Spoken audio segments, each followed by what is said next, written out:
hacer historia, llegó el momento del mal gobierno, llegó el final. Llegó el momento del movimiento de regeneración nacional. Es el partido de la esperanza, es hoy la auténtica oposición.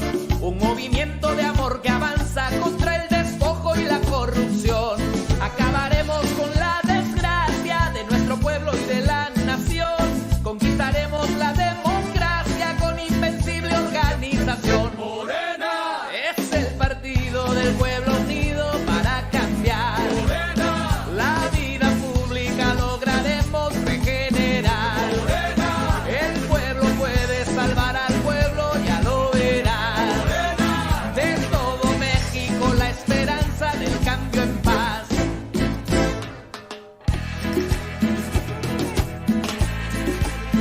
Morena, Movimiento Regeneración Nacional, pacífico hasta el final. Morena enseña a sus militantes para lograr un mejor país, que hacer el bien a sus semejantes es otra forma de ser feliz. Unamos fuerzas en la faena contra la mafia neoliberal, para ganarles con el Morena cada batalla electoral. Acabaremos con la desgracia de nuestro pueblo y de la nación. Conquistaremos la democracia con invencible organización. Morena es el partido del pueblo unido para cambiar. Morena, la vida pública lograremos regenerar. Morena, el pueblo puede salvar al pueblo, ya lo verá. Morena, de todo México la esperanza del cambio en paz. Si el país se moreniza, no nos gana Televisa. Morena, todo el mundo con Morena para arriba. Morena enseña a sus militantes para lograr un mejor país, que hacer el bien a sus semejantes es otra forma de ser feliz. Unamos fuerzas en la faena contra la mafia neoliberal, para ganarles con el Morena cada batalla electoral. Acabaremos con la desgracia de nuestro pueblo y de la nación. Conquistaremos la democracia con invencible organización. Morena es el partido del pueblo unido para cambiar. Morena, la vida pública lograremos regenerar. Morena, el pueblo puede salvar al pueblo, ya lo verá. Morena, de todo México la esperanza del cambio en paz. La organización es la mejor manera de ganar para tus hijos democracia verdadera, porque poco le importamos a la minoría rapaz. Defendamos nuestro voto, el petróleo y lo demás. Un gobierno del pueblo y va del pueblo en el país. Un gobierno que al fin haga al pueblo feliz. Esperamos en Morena, firma ya tu afiliación al partido, al movimiento de la regeneración. Acabaremos con la desgracia de nuestro pueblo y de la nación. Conquistaremos la democracia con invencible organización. Morena es el partido del pueblo unido para cambiar. Morena, la vida pública lograremos regenerar. Morena, el pueblo puede salvar al pueblo, ya lo verá. Morena. Buenas noches. Estamos aquí en el quinto programa de la serie que nos propusimos realizar con vistas a establecer o discutir problemas centrales. En este caso, el problema de la ley de obra pública. Resulta que hace unos días estuvimos con ingenieros. Un grupo de ingenieros nos recibió ahí. Eran puro pequeño empresario, puro constructor de pequeña obra. Y nos comenzaron a cuestionar. Incluso hubo un compromiso de parte mía de que llegara al Congreso, pues le vamos a entrar a la modificación de la ley de obra pública. Y nos expusieron una serie de problemas ahí. Y bueno, en vistas de ello, pues tenemos un invitado de lujo, que es el abogado y arquitecto Jesús Arnoldo Conde Hernández, quien pues nos va a platicar aquí un poco sobre el problema. ¿Por qué no comenzamos con quién es usted, cuál es su interés profesional y sobre este caso? Muchas gracias por la invitación, Armando. Te agradezco. Tema por demás importante. A lo largo de mi carrera como arquitecto, 38 años, ejerciendo la carrera de arquitecto en el ámbito del proyecto, hacer proyectos de construcción, supervisando obras, construyendo obras para la iniciativa privada y el sector público. He tenido la oportunidad de encabezar en el sector público la delegación de aquel entonces, lo que era el CAPSE. Pues durante 12 años estuve trabajando ahí. Tuve la oportunidad de encabezar la delegación en el estado de Sonora y en el estado de Chihuahua. Y por azar del destino, pues tuvimos la oportunidad de involucrarnos en el tema del sector educativo, estructura educativa. Por allá en los años 83 al 2000. Hubo un inter ahí que nos dedicamos también a la iniciativa privada. Hemos estado pues en contacto directo. Fui miembro activo de la Cámara Mexicana de la Industria de la Construcción. Y pues hemos tenido vínculos ahí muy interesantes de carácter profesional. Y el tema que nos aboga ahorita, pues es muy interesante y te agradezco la invitación. Creo que podemos hacer un tema muy, muy informativo, propositivo, porque a lo largo de la historia de Sonora, en el ejercicio del gasto público, en obra pública, valga la redundancia, pues el tema da para mucho y creo que la oportunidad que puedas tener siendo legislador aquí local, pues atacar o plantear un tema de modificación de la obra pública y su reglamento. Me pongo la orden de tu disposición. ¿Qué tan importante es esta ley de obra pública y servicios y cómo norma la actividad constructiva? Muy interesante. Podemos hacer un poco de antecedentes e irnos a... todos sabemos que el Estado, tanto la federación como las entidades locales y municipales, se rigen por un presupuesto previamente autorizado. Entonces es muy importante que los recursos públicos, porque al fin y al cabo provienen de los contribuyentes. Nosotros con la actividad diaria pues pagamos impuestos, productos de, por ejemplo, impuestos de servicios, el impuesto de valor agregado, y no se diga el impuesto sobre la renta. Como contribuyente pues estamos obligados a pagar impuestos, de acuerdo a lo que dice el artículo 31, fracción cuarta de la Constitución. Todos los ciudadanos tenemos la obligación de cooperar para el Estado. Desde ahí empieza todo esto. Y si nos damos un poquito de detalle en el presupuesto de egresos, vienen por ramos. Y creo que uno de los más fuertes es la infraestructura.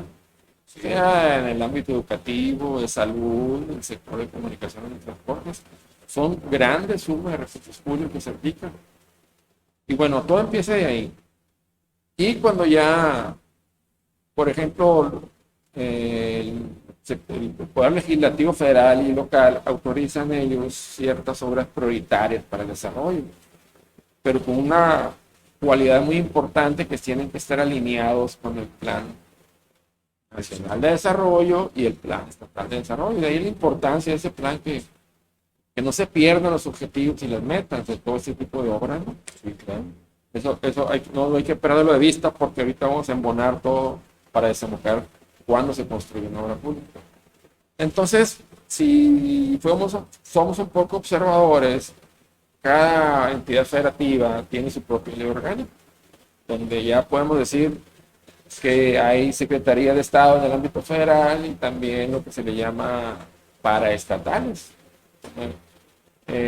Y aquí en el sector del Estado tenemos lo que son las Secretarías de Estado y también tenemos organismos públicos descentralizados, que son los actores pues, que en un momento dado van a desembocar en la construcción de una obra pública. Son los responsables de que van a llevar a cabo el ejercicio de ese gasto que se autorizó en el presupuesto de egreso de cada entidad, ¿no?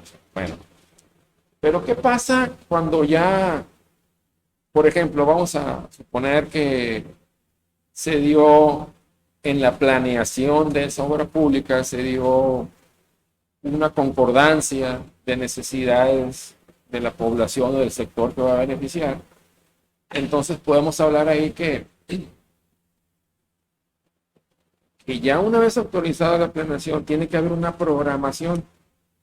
Esa programación es muy interesante porque ahí donde ya se ponen los elementos que van a constituir en sí lo que es la obra que se va a hacer. Si dice obra pública, para distinguir precisamente de la obra privada. Posteriormente, cuando ya se da ese tipo de ensamblaje entre la planeación y la programación, viene lo que se llama la presupuestación. Es donde ya entra ahí en detalle lo que son los proyectos de ingeniería, tanto de arquitectura como de ingeniería. Eso es muy importante porque pudiéramos decir que es la base que va a definir los alcances materializados ya en una obra física del presupuesto que se autorizó para construir esa obra. Entonces, hago hincapié un poquito en esto porque el proyecto, pudiéramos decir, comparado con el cuerpo humano, es el esqueleto, donde todo el bagaje del profesionalismo de los participantes tiene que quedar plasmado en ese proyecto. Por ejemplo, el arquitecto pues, va a diseñar dentro de su ámbito del ejercicio profesional las formas, las texturas, todo lo bonito, lo estético de la obra, la carretera, pues toda la seguridad que implica, el hospital, por ejemplo, ¿no? Que está cumpliendo con ciertas necesidades, la distribución de espacios, todo eso. Pero también tienen que entrar otro tipo de especialidades, los ingenieros estructurales, por ejemplo, ¿no? En un edificio, los ingenieros en instalaciones, eléctricas, todo lo que lleva para que ese edificio funcione correctamente. De ahí la importancia que el proyecto tiene que estar muy bien hecho y muy completo, porque puede traer serias consecuencias posteriores de un ejercicio, un gasto que puede ser impreciso. Por ejemplo, si autorizamos un presupuesto de $1, ya en el bagaje de la ejecución de ese gasto, pues implica que puede llegar en unos 50 a $2. Y la pregunta es, ¿cuál es el factor importante en esto que desemboca en un sobrecosto a la hora, por ejemplo? O una Que es muy común, ¿verdad? Por cierto. Desgraciadamente sí. Desgraciadamente. Y ahí donde viene la oportunidad, fíjate que puedes participar, Armando, porque actualmente a nivel internacional hay nuevas metodologías para poder hacer un proyecto más exacto. Y esa metodología, por ejemplo, en los grandes países desarrollados la han implementado. Todos los países sudamericanos ya la implementaron. Y México nos hemos quedado atrasados en ese tema. Y es la oportunidad que puedes tener de que la ley de obra pública se reforme en ese sentido. Hacer más profesional los proyectos.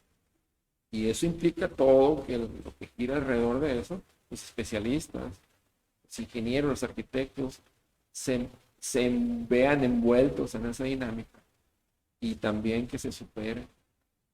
Esa metodología de trabajo se llama, en inglés, que se llama Building Information Modeling, que viene a ser algo así como, por ejemplo, ya traducido al español, una metodología de información de construcción o del edificio cuando se está diseñando, pues ya se está poniendo todos los pequeños detalles de cómo se va a ejecutar esa obra. Entonces eso es muy importante porque esa misma metodología te da las bases, genera todos los datos suficientes y exactos para trasladarlo a un presupuesto que va a servir de base para llevar a cabo la licitación. Ahorita vamos a ver. Sí, muy bien, me parece excelente porque además yo siempre intuitivamente digo, yo soy economista y digo, ¿cómo es posible que se les vaya el costo de las obras? ¿Qué no se supone que uno va costeando en el proyecto mismo, recabando toda la información pertinente para tener un aproximado muy exacto de lo que te va a costar la obra? Y sin embargo veo casos donde de repente hasta se duplica y hasta va de más el asunto, ¿no? Y creo que buena parte es metodológico, pero también como que es una cobertura para la corrupción, ¿no? Es una cobertura para permitir la corrupción. Es muy antigua la obra, la ley de obra pública y cómo se empata con los problemas de transparencia y rendición de cuentas, dos conceptos que están muy en boga de unos años para acá. Qué interesante pregunta. Estamos hablando de ejercicio de gasto público. El dinero de los contribuyentes, que ellos, o todos nosotros al momento de contribuir al gasto público, como te comento ahorita, pues tienen el derecho, primero, a la información, que el gasto se ejecute con la mayor transparencia, pero también la rendición de cuentas. Entonces, hay una serie de leyes que van enfocadas a este tema. Otra oportunidad que tienes de colaborar en ese sentido de reformar la Ley General de Transparencia y Acceso Público a la Información. ¿Por qué? Porque hay ciertos artículos que la regulan que dicen, esta es la información que tiene que aparecer en la página de internet de la dependencia o entidad que esté ejecutando una obra pública, ¿no? Pero es una información muy, muy fría. Escueta, exactamente. Te dicen, esta persona físico-moral ganó esta obra de un monto considerable y la tiene que terminar en determinada fecha. Y hasta ahí. Pero no te dice después, oye, espérame, ¿cómo fue que ganó la obra? ¿Cómo fue que presentó la mejor propuesta ante la instancia correspondiente ejecutora y que cumplió exactamente los principios constitucionales que nos dice el 134? Es muy sencillo. Dice el 134 constitucional que todas las contrataciones públicas, por regla general, se llevarán a cabo mediante el procedimiento de licitación pública. ¿Y por qué? ¿Qué dice la Constitución? Para cumplir 3 ejes importantes. Que el Estado tenga la mejor oportunidad de opción para poder elegir a la empresa que más le satisfaga sus intereses. ¿En cuanto a qué? Costo, calidad, imparcialidad y transparencia. Y luego lo agrega honradez, eficacia y eficiencia. No nos perdamos con esos principios porque pues, es la que nos rige a todos los mexicanos. Así como te comentaba ahorita, que tenemos la obligación de pagar impuestos, también le impone a las instituciones ejecutoras del gasto público cierto orden, cierta disciplina, ¿no? Pues ahí tiene la oportunidad de colaborar en cuanto a la transparencia. Y la gente se queja mucho de que también como que a pesar de, además de las lagunas que tiene y de la falta de modernización de la ley, se ha encontrado mecanismos por los cuales se puede violar la ley, el espíritu de la ley más, y sobre todo guardar la forma, ¿no? Dicen, por ejemplo, que las licitaciones a veces salen, pero ya etiquetadas, ¿no? Que meten una empresa que es la que va a ganar y 2 o 3 de relleno para aparentar. ¿Es eso cierto? Mira, yo no te puedo asegurar, ¿verdad? Yo no soy un órgano fiscalizador. Para eso está el ISAF, aquí en el Estado. En la Federación está la Auditoría Superior de la Federación, que inexcusablemente llevan a cabo revisiones. Estamos hablando de un proceso. Ahorita nos quedamos en la etapa de la programación y el proyecto. Posteriormente a eso viene lo que es la contratación, que es un procedimiento que te acabo de comentar que de acuerdo al 134 constitucional, pues regla general es por licitación pública y por algo lo dice la Constitución, porque se generan las mejores oportunidades para el Estado. Pero también la propia Constitución te menciona que la ley de la materia que regula el gasto público en cuanto a obra va a establecer ciertos criterios. Por ejemplo, te menciona la ley del Estado de Sonora. Primero la ley de la licitación pública, como está el 134, y luego te dice, puede la dependencia o entidad ejecutar la obra mediante el procedimiento de invitación a con 3 personas y también la asignación directa. Pero eso no da por hecho que se incumplan los principios constitucionales, porque estamos hablando de jerarquías, ¿no? De leyes. Por ejemplo, la Constitución está por encima de cualquier ley, incluso la Constitución local. Entonces, hay una armonía entre la Constitución local y la federal en el artículo 150 que habla exactamente del 134 federal. Y luego la ley de obra pública estatal te menciona aún esas dos posibilidades extras, que normalmente se manejan, decir, oye, espérame, si yo tengo una obra, una remodelación pequeña de 60, 70 mil pesos, ¿verdad? Usos y costumbres, dice yo, pues yo te asigno, X contratista te asigno este trabajito, ¿no? Esta obra, esta reparación, esta remodelación, lo que sea. Pero el espíritu de la ley no dice eso. El espíritu de la ley dice, ok, si tomas esa opción, tienes que fundar y motivar por qué la estás tomando y por qué está respetando los principios constitucionales locales del 150 y el 134, si son recursos federales. Pero que todavía otra cosa más importante de eso. Cuando ya se da la contratación, estamos hablando de que ya empieza la obra, que es lo que va a la otra etapa que se llama ejecución, donde ya entra un control por parte de la dependencia ejecutora de llevar a controlar sobre todo los tiempos de ejecución, que se cumplan los requisitos del contrato, pero sobre todo vigilar la calidad. También la ciudadanía, por cierto, se queja de que las obras no duran.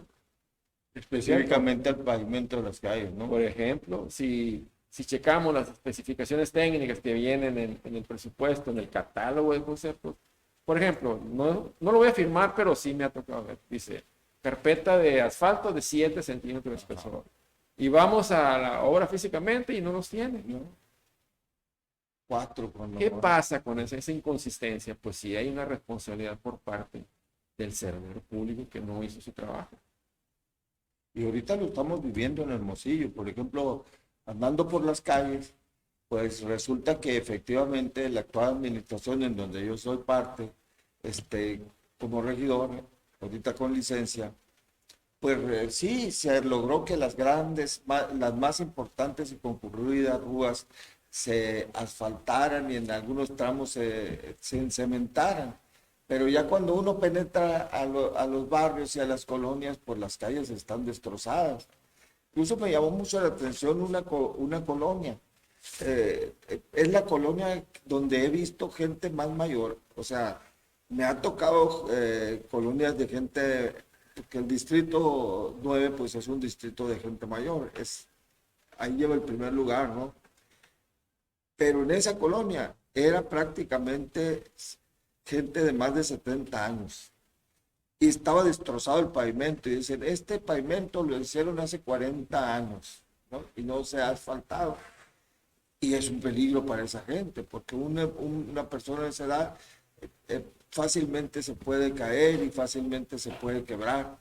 Y bueno, también tenemos el otro caso, pues que cuando uno va por las carreteras en Estados Unidos, ves cómo les duran las carreteras y es asfalto también, no es cemento, es asfalto. Y sin embargo, nuestras carreteras a veces apenas comienzan de repararlas cuando ya están otra vez con los llantos a la primera llovida, dicen, ¿no? Falta mucha supervisión en la calidad de la obra, efectivamente, ¿no? Exacto. Y se cumple la ley de obra pública aquí en el estado de Sonora. Debiera de, porque quien afirma lo contrario, pues está cayendo en un delito. Por ejemplo, hay entidades fiscalizadoras aquí en el estado, por ejemplo, está la Secretaría de la Contraloría. Cada dependencia tiene su órgano interno de control, donde, por ejemplo, un ciudadano puede interponer una queja. Decir, oye, ¿sabes qué? Me pavimentaron la calle hace un año y ya está totalmente destrozada. Entonces, la responsabilidad de todos los actores es muy grande, incluso en el ejercicio del gasto público. Cuando una dependencia o entidad, como el ejemplo que poníamos, que presupuestaron $1 y resulta que al final del día ya vamos en $2, ¿qué está pasando? ¿Qué diagnósticos se deben de hacer? Y mira, yo te puedo decir que todo el 90% de esos sobregiros vienen por un proyecto ineficiente, una planeación ineficiente. Desde el principio. Desde el principio. Si vamos a construir un edificio y la cimentación está mal, ese edificio se va a caer, por decir algo, ¿no? No es que vaya a suceder así, pero ya hay vicios. Alguien no hizo bien su trabajo. Entonces, es tan importante, por ejemplo, establecer una ley de obra pública, porque también la ley tiene su reglamento, que va bien El reglamento tiene como principal finalidad llenar los huecos o las lagunas que tiene la ley para describir más qué es lo que se tiene que hacer en cuanto, por ejemplo, al integrar el expediente técnico. Eso es muy delicado porque estamos hablando de un proyecto antes de iniciar la obra o licitarla o iniciar el procedimiento de contratación. Tiene que estar 100% el proyecto completo. Y no nada más es diseñar, porque ese diseño tiene que cumplir con otras leyes alternas, por ejemplo, la ley de protección civil, que es muy importante. Si vamos a construir un hospital, pues necesita salida de emergencia, en caso de un siniestro, o qué va a pasar en caso de un sismo. Porque mucha gente dice, aquí no tiembla en Sonora. Hay antecedentes científicos que se ha temblado. ¿Cómo no? Estamos muy cerca ¿No? de la falla de San Andrés. Entonces todo eso abona a que si se siguen las reglas del juego, llegamos a feliz término. Pero yo critico la opacidad con que se ejerce el gasto. Por ejemplo, a mí no me informaron por qué una hora, si me dijiste que costaba $1, ¿por qué costó 2? ¿Dónde estuvo la falla? ¿Dónde estuvo? Y eso no se permea a los contribuyentes, que tenemos derecho a la información. Porque hemos de saber que el artículo 6, de donde viene la ley de transparencia, derecho a la información pública. Sí, por ejemplo, hay 2 casos ahorita muy emblemáticos, ¿no? El hospital que se está construyendo. Resulta que cuando uno revisa las cuentas, el que más ha aportado es el gobierno federal. Pero también la medallita se la pone el gobierno del estado y resulta que la obra no está terminada y sigue aumentando su costo. Esa es una, ¿no? Sí. Donde no se nota la transparencia.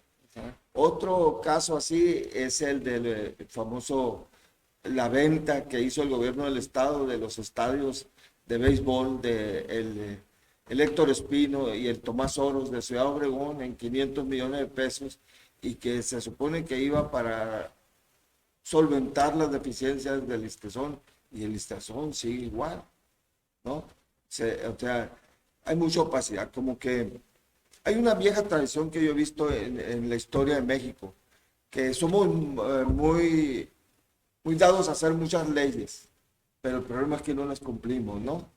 Siempre saco a relucir la frase que hicieron los burócratas novohispánicos, que decía, la ley se acata, pero no se cumple. Y desde ahí comienza la tradición nacional de que hacemos leyes que a veces muy buenas, pero no se cumplen. Y este problema de la opacidad, pues es parte de digamos, justificar o no dejar que en claro el no cumplimiento de la ley. ¿Estoy en lo correcto? Sí, es una cultura. Es una cultura, pues desgraciadamente nosotros los mexicanos no estamos acostumbrados a eso. Y qué curioso, te voy a poner un ejemplo. Antes de pasar Nogales, somos uno.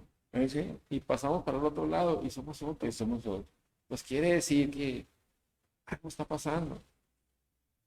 Alguien no hace su trabajo. La autoridad, ¿no? La autoridad está obligada a actuar en caso de y hacer una revisión exhaustiva cuando se den esos ejemplos. Uno como ciudadano no tiene acceso a mucha información privilegiada que tiene el sector público.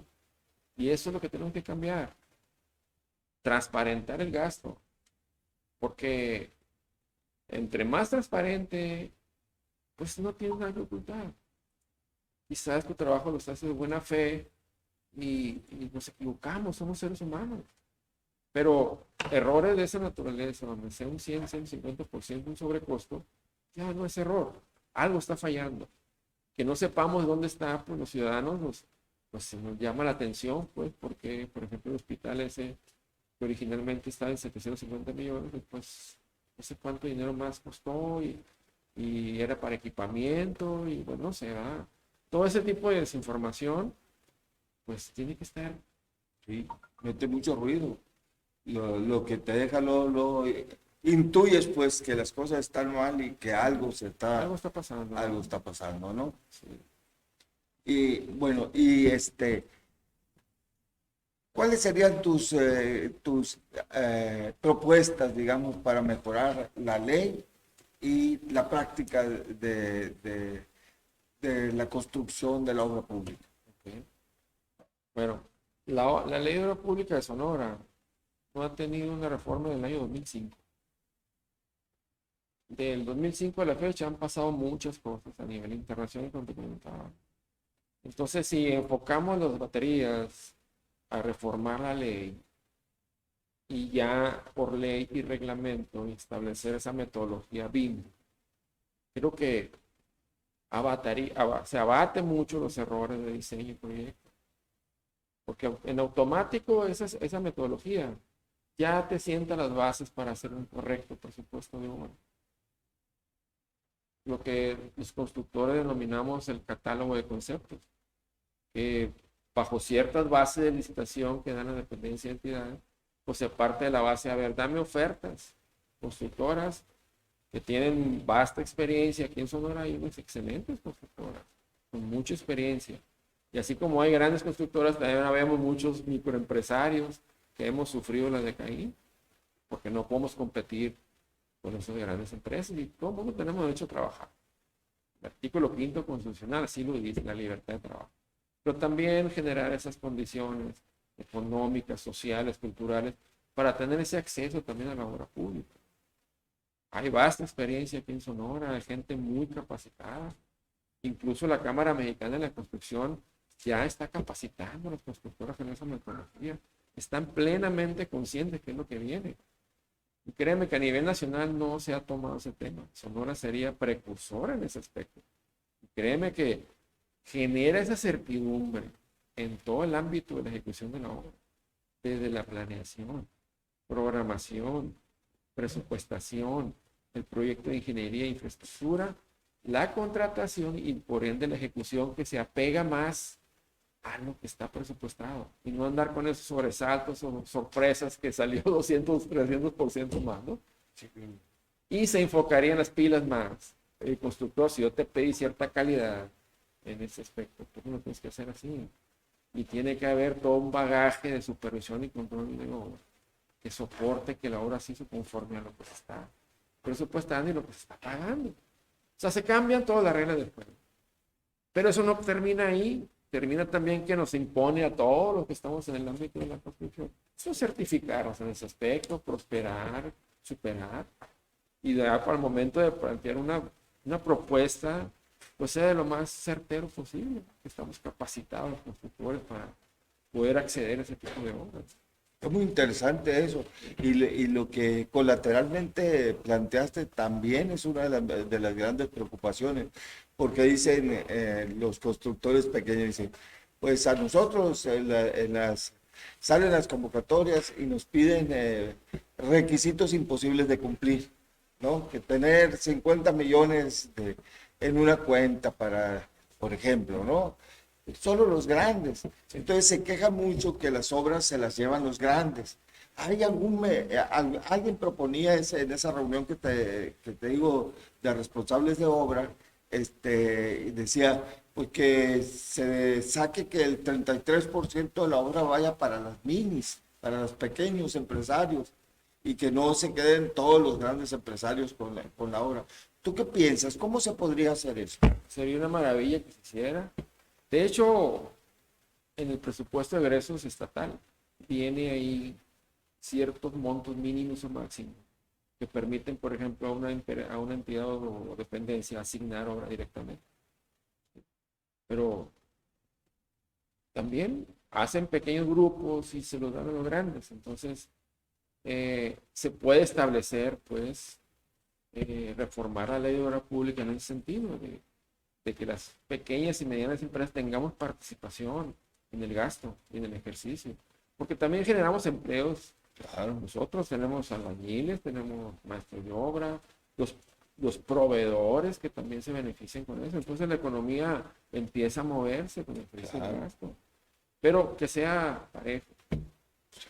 Y fíjate, creo que sí se puede lograr, de que ya se establezca en ley las oportunidades de las pequeñas y medianas empresas, que somos muchas. Sí. Y eso, pues como te digo, genera empleo, genera conformidad, genera transparencia. porque también en esta ley del 2005 se mencionó en el reglamento que iba a haber un tabulador de precios, precisamente para regular ya que no hubiera sobresaltos tampoco en la oferta de los precios. Nunca se hizo. Hay esa omisión legislativa que de una manera pues era buena propuesta en aquel entonces del ingeniero Gus, pero desgraciadamente nunca se aterrizó. Sí, dicen los pequeños constructores. Finalmente lo que ocurre es que los grandes subcontratan a los pequeños y a veces los dejan colgados de la brocha, o sea, a punto de tronar o tronados. Sí, pues ya sabes cómo se hace esa relación ahí del pez grande se come el chico. Sí, entonces la regla no puede ser, ese es un problema desde el punto de vista de la metodología del derecho, porque la regla no puede ser parejos para todos, porque si dices parejos para todos y entonces los pones a competir a los pequeños con los grandes, y los grandes tienen acceso al crédito bancario con mucha facilidad, hasta con tasas preferenciales. En cambio, los pequeños, por no tener la solvencia, pues les ponen tasa de interés más alta, pues basados en el riesgo, dicen los banqueros. Entonces, están compitiendo los pequeños con los grandes en condiciones de mucha desigualdad.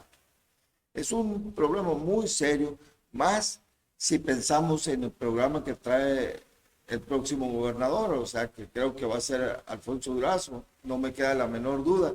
Entonces, él trae ya una idea de mucha obra, ¿no? De detonar el crecimiento por la parte de la infraestructura. A mí me llama personalmente mucho la atención la idea de rehabilitar el puerto de Guaymas, ¿no? Ya los puertos del otro lado de Estados Unidos están saturados, Long Beach, todos están saturados, y aquí tenemos un puerto que da al Pacífico, que es el mar más importante actualmente, y no lo estamos aprovechando. Incluso para la gente de Arizona sería magnífico, ¿no?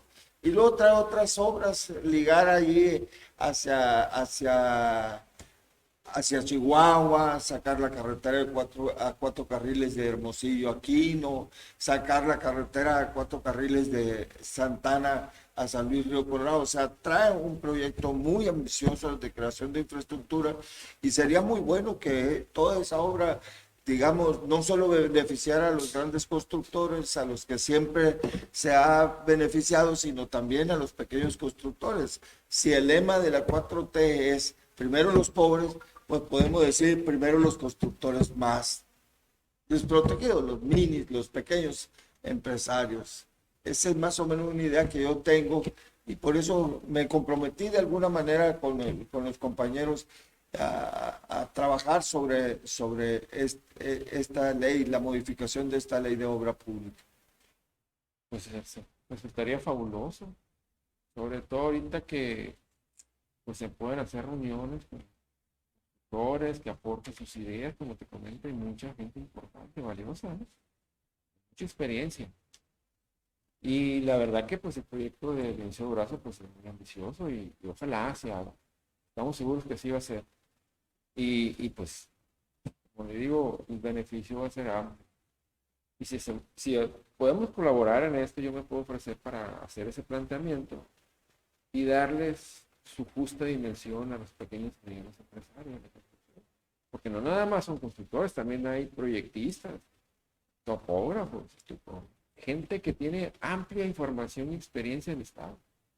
¿Por qué no retomar todo ese bagaje, experiencia y conocimiento, pues, para aterrizar una ley de obra pública objetiva, ubicada ya en los nuevos tiempos? Porque desde el 2005 al 21 han pasado múltiples cosas, ¿no? Sí, y la ley nos obliga a la gente que estamos o que vamos a estar en el Congreso, esperemos estar, a consultar, a no tomar determinaciones nada más en lo oscurito, por decir, dentro de las comisiones. Y yo creo que es algo muy sano.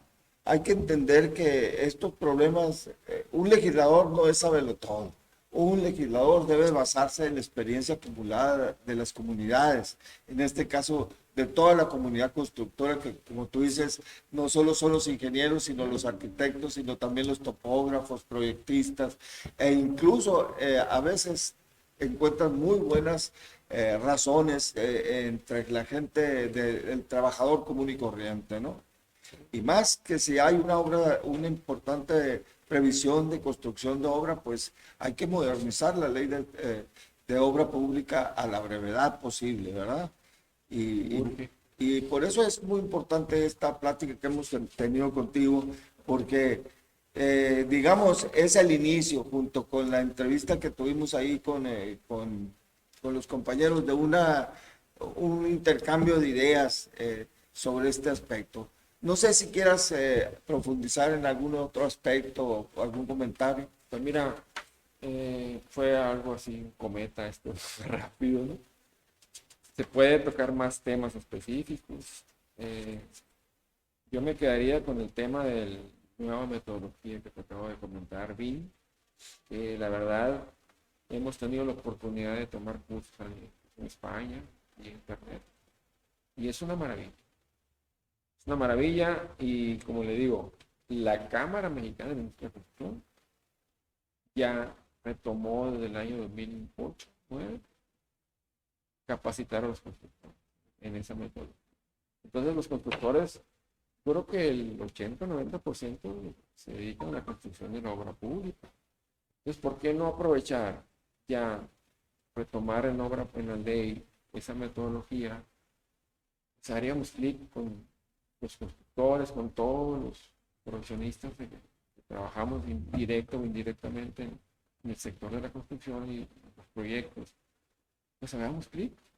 Y créeme que los resultados van a ser totalmente diferentes a lo que viene aquí.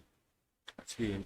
No nada más es en materia de obra pública, porque en el eje de la obra pública giran muchos ordenamientos jurídicos. Entre ellos, por ejemplo, el ejercicio del gasto público, la fiscalización, el control de calidad, que todo eso también genera empleos indirectos de laboratorios de calidad, supervisión técnica, proyectistas. Entonces todo eso incluso también se puede involucrar a las universidades, a escuelas de arquitectura, de ingeniería. Hay información, pues. No nada más tiene que ir enfocado a pagar un estudio técnico, ¿no? Ya. Es que esto que nos está planteando es muy requete interesante, porque en realidad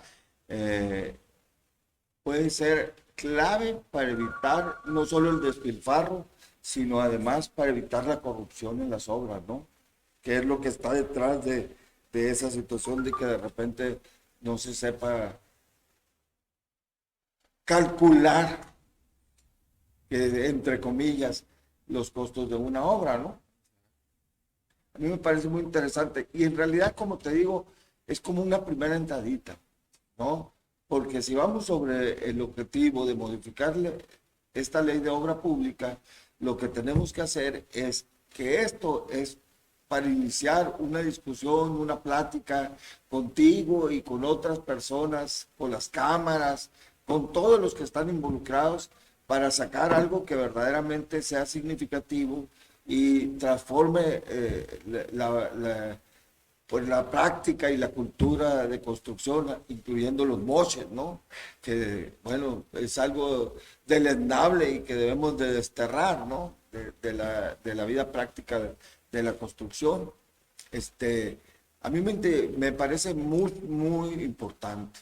Ya lo habían, no lo habían manifestado como lo estás haciendo tú, ya muy concretamente, con una metodología que te permite exactamente costear las obras con mucha exactitud, de tal manera que no te aparecen sorpresas posteriormente y que además te hace, pues, de alguna manera que la construcción de esa obra sea muy sólida, pues, porque si te detienes en los detalles, hasta en los detalles, pues entonces puedes ver los grandes problemas que puede tener una construcción en su calidad, etcétera, ¿no? Al costear de manera correcta, supongo yo, estás garantizando no solo que te va a salir lo presupuestado, sino además que te va a salir una obra de alta calidad. ¿Estoy en lo correcto? Es correctísimo, hermano. Eso, como te decía, si se sientan bien las bases para hacer cualquier tipo de obra, cualquiera, sea de carácter civil o sea de arquitectónica, es una garantía. Haga de cuenta que haciendo una especie de analogía de lo que es el diseño de esa metodología con un médico. El médico antes de operar tiene que hacer un diagnóstico, tiene que hacer estudios precisos para saber qué procedimiento quirúrgico va a operar al paciente. Es exactamente lo mismo. Pero aquí la cuestión es de que estamos hablando de cuestiones muy exactas, porque impone al diseñador de esa obra, desde el principio, qué procedimiento constructivo va a llevar a cabo en la realidad. Lo está haciendo de manera digital, pero la misma metodología le exige, a ver, ¿cómo vas a hacer este piso? ¿De qué calidad lo vas a hacer? ¿Qué vas a poner abajo del piso? ¿Qué tipo de cimentación vas a hacer en esta edificación? ¿Por qué esto? ¿Por qué lo otro? Entonces, le impone ciertas obligaciones al diseñador, de que ya no puede decir como como actualmente se hace un dibujito, ¿no? No, ya no opera así.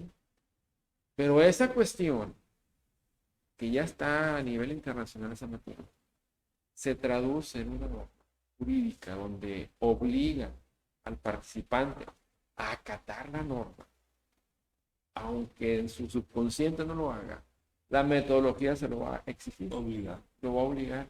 No vas a poder hacer nada si no sabes la metodología PIL. Y eso es un salto cuántico. Por eso digo, del 2005, que se dio la última reforma, al 2021 han pasado muchas cosas en el mundo y siguen pasando a gran velocidad. Sí, claro. ¿No? Más. Hay un desarrollo científico, tecnológico y de proceso de transformación tremendo. Inimaginable. Incluso toda esa metodología es tan amable con el sistema que puede hacerlo público. Que la gente sepa qué obras se va a hacer, qué alcances tiene, cuántos usuarios van a estar ahí, por ejemplo, en el hospital, qué especialidades se van a hacer ahí. Todo eso es importante porque genera primero expectativas en la gente que se van a ir ahí a escasos metros a curarse, a una operación de alto riesgo, ahí está el hospital. Todo eso pues complementa en la metodología que les estoy platicando. Muy bien, pues muy interesante y pues hacemos el compromiso de trabajar conjuntamente. Esperemos llegar al Congreso, esperemos estar ya en esa discusión tan necesaria de modificar, modernizar la ley de obra pública, llevarla al tiempo moderno y siquiera proyectarla hacia el futuro, más en un momento en que se va a realizar mucha obra pública y nosotros estamos en la tónica de la cuarta transformación, de que las cosas, la corrupción debe de ser liquidada y las cosas se deben de hacer de manera diferente. Hay que hacer una transformación como la que estamos proponiendo de manera pacífica y en este caso aportando conocimiento científico. Y para legislar se necesita consultar a los expertos como tú, pero es un experto, un arquitecto, un abogado, que sabes no solo de leyes, sino además estás en el ámbito de la construcción, pues qué mejor que nos ayudes ahí cuando ya sea menester abrir la cancha para discutir más a fondo la problemática y sobre todo aterrizarla en las modificaciones pertinentes en la ley. Entonces, compañeros, pues ya prácticamente nos excedimos 15 minutos, pero pues es muy importante lo que estamos platicando aquí. Y pues qué más que agradecerle tremendamente al arquitecto y abogado Jesús Arnoldo Conde Hernández su participación en este quinto programa ya de esta serie, que no le pusimos nombre, pero pues se distribuye, se ve en vivo y después se distribuye bastante por la gente. Seguramente nos están viendo nuestros compañeros responsables de obra, ¿verdad? Y el compromiso sigue adelante, compañeros. Este es otro pasito más. Vamos pasito a pasito, caminando en pos de una transformación en el ámbito de la construcción, en el ámbito de la obra pública. Muchas gracias y estamos en contacto. Morena, Morena, Morena, Morena.